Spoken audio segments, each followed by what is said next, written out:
Welcome back once more to the Diplomatic Lounge. On this occasion, we want to be a little more philosophical again, as we have been with some of the themes in the past. I've always been an avid reader and student of history. The reason is quite simple. I grew up in a family and in an environment that was deeply affected by the Second World War and its consequences, and it was history lived in a very personal way. It made me forever curious to find out the long-term reasons for situations, especially in politics. Now, in the present quite confused state of the world and world politics, it's difficult to assign precise causes to all phenomena that we see. But in a few cases we can.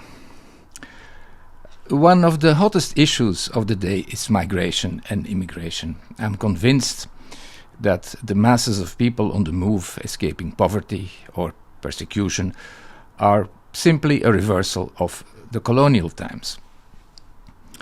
European colonialism and 20th century US imperialism unwittingly created the conditions for the present-day migration flows.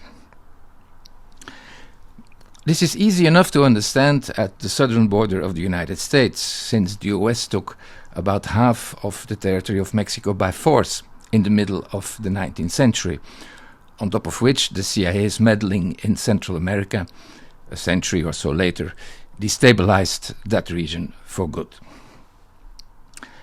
As for Europe, the endless migration issues and tragedies with Africa and the Middle East are the consequences of meddling with people and lands, imposing artificial borders, playing ethnic groups against each other, etc., all the normal ingredients of colonial politics.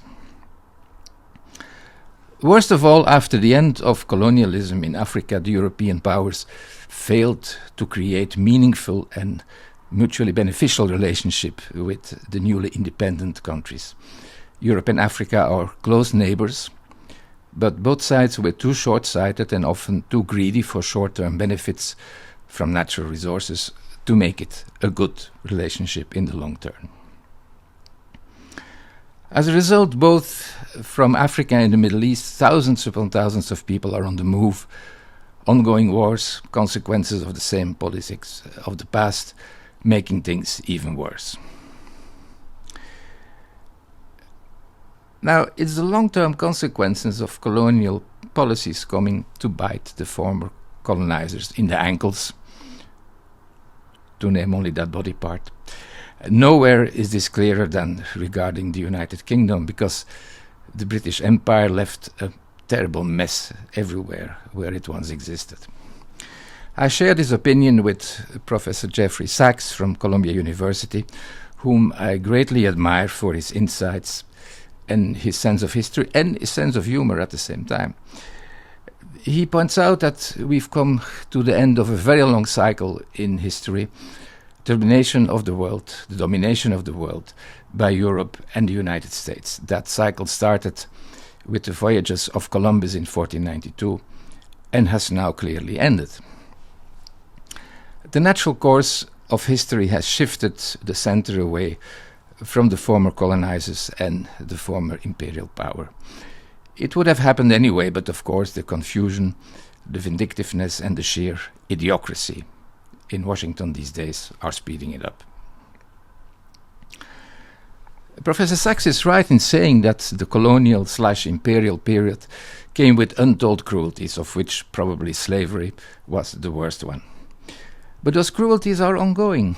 The wars in the Middle East are a direct consequence of British and French meddling in the area, not just in Palestine, but in Lebanon, Syria, and Iraq. None of them viable countries, but highly artificial neocolonial creations.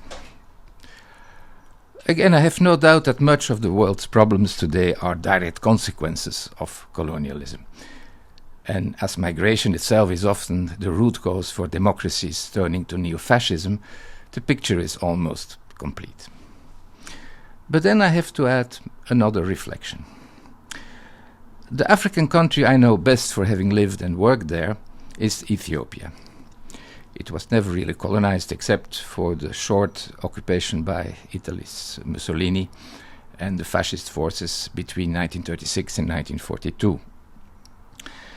And yet, if we look at Ethiopia today, it shows much of the same problems as the rest of Africa and the Middle East, especially the ethnic divisions leading to bloody internal conflicts. Is it, apart from colonialism and imperialism, also human nature that is to blame for what goes wrong in the world? The planet is not overpopulated in terms of land mass, but it begins to be so in terms of resources. And at the same time, many of our fellow human beings have lost their grip on the truth and are too easily manipulated. Again, it's enough to look at US politics to see this clearly illustrated these days. So in the end, we can't blame history and politicians of the past for everything that goes wrong. We have to look at ourselves as a species too.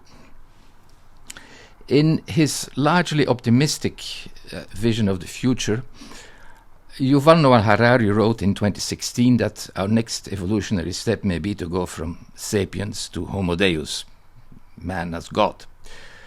Only 2 quotes to illustrate this. War is obsolete, death is a technical issue. The book became a bestseller, but then, while we were reading it, or when we just finished reading it, we were faced with the global pandemic, obsolete wars broke out, and death in Gaza and elsewhere looks anything but a technical issue. So, neither history nor evolution are making us into gods. Rather, we still have to deal with our own demons. Something to reflect about till we meet again here in the Diplomatic Lounge. Thank you.